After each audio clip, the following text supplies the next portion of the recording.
আয়ুষ্মান ভাৰতৰ গুৰুতৰ অসুখবিলাক যিবিলাক আমাক হাৰ্ট ট্ৰান্সপ্লান্ট কিডনি ট্ৰান্সপ্লান্ট সেইবিলাক আমি প্ৰাইভেট নাৰ্ছিং হোমতো কৰিম চৰকাৰী হস্পিটালত কৰিম কিন্তু প্ৰসৱ সৰু সৰু প্ৰচিডিউৰ আমি প্ৰাইভেট নাৰ্ছিং হোমবিলাকতো খুলি দিয়াৰ বাবে চৰকাৰী চিকিৎসালয়সমূহে বিভিন্ন ধৰণে ক্ষতিৰ সন্মুখীন হৈ আছিল আৰু বহু সময়ত দুৰ্নীতিৰো বিশাল অভিযোগ আহিছিল সেই কাৰণে অসম চৰকাৰে এটা সিদ্ধান্ত লৈছে যে আয়ুষ্মান ভাৰতৰ কাৰ্ডত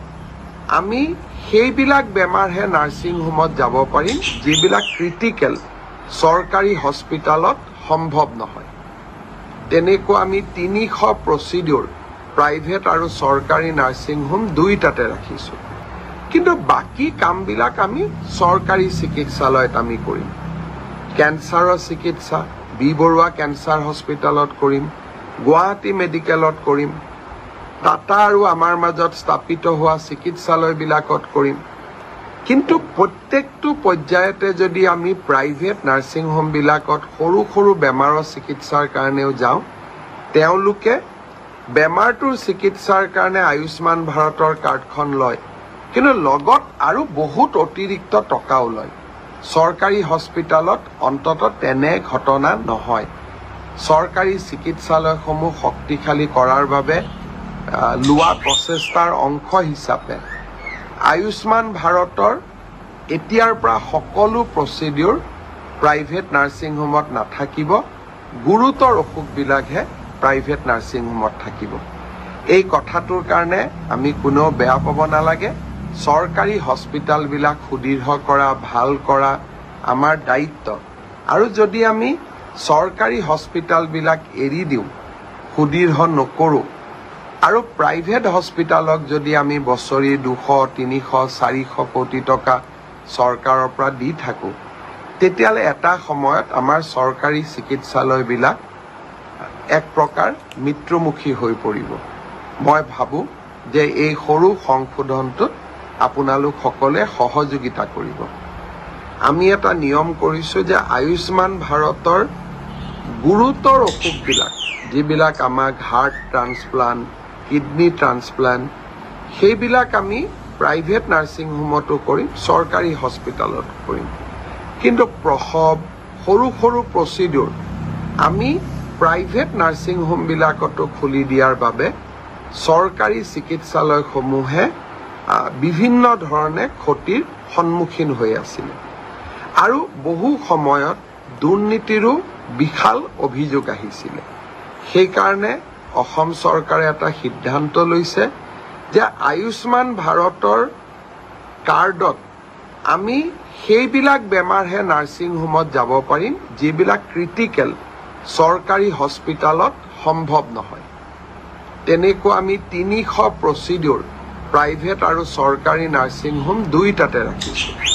কিন্তু বাকি কামবিলাক আমি চৰকাৰী চিকিৎসালয়ত আমি কৰিম ক্যান্সাৰৰ চিকিৎসা বি বৰুৱা ক্যান্সাৰ হস্পিটালত কৰিম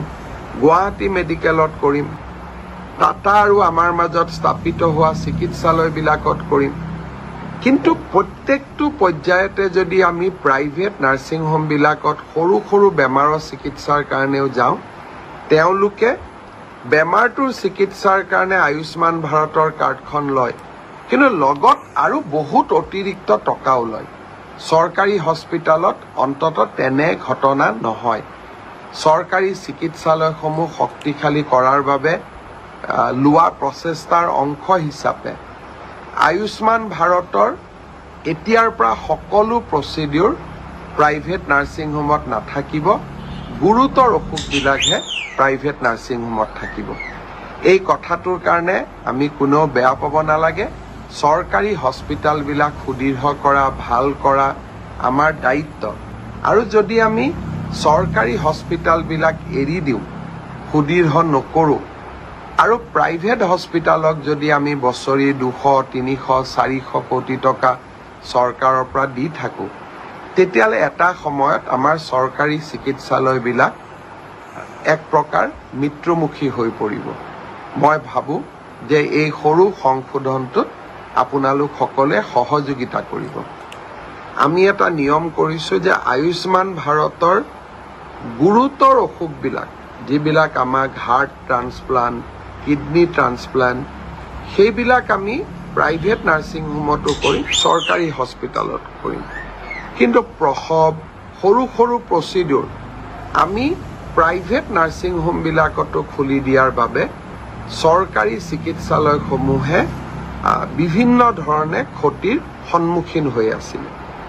আৰু বহু সময়ত দুৰ্নীতিৰো বিশাল অভিযোগ আহিছিল। সেইকাৰণে অসম চৰকাৰে এটা সিদ্ধান্ত লৈছে যে আয়ুষ্মান ভাৰতৰ কাৰ্ডত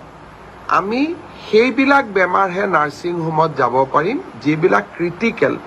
চৰকাৰী হস্পিটেলত সম্ভৱ নহয়। তেনেকুৱা আমি 300 প্ৰচিডিউৰ প্ৰাইভেট আৰু চৰকাৰী নাৰ্ছিং হোম দুইটাতে ৰাখিছোঁ। কিন্তু বাকী কামবিলাক আমি চৰকাৰী চিকিৎসালয়ত আমি কৰিম। কেঞ্চাৰৰ চিকিৎসা বি বৰুৱা কেঞ্চাৰ হস্পিটেলত কৰিম, গুৱাহাটী মেডিকেলত কৰিম, টাটা আৰু আমাৰ মাজত স্থাপিত হোৱা চিকিৎসালয়বিলাকত কৰিম। কিন্তু প্ৰত্যেকটো পৰ্যায়তে যদি আমি প্ৰাইভেট নাৰ্ছিং হোমবিলাকত সৰু সৰু বেমাৰৰ চিকিৎসাৰ কাৰণেও যাওঁ, তেওঁলোকে